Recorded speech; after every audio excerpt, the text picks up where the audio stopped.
Welcome to the tutorial on how to adjust the volume in AVA360VR. In AVA360VR, you can adjust the volume of the individual media file by dragging and dropping this slider. So that will adjust the volume up and down. You can also do that on a 360 scene, and you could do it on the timeline.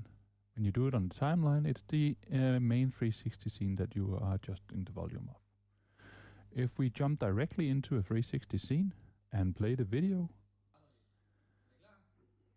it is also possible to adjust the volume by pushing the button on your right controller on top and then twisting your wrist, and then the audio will adjust according to your needs.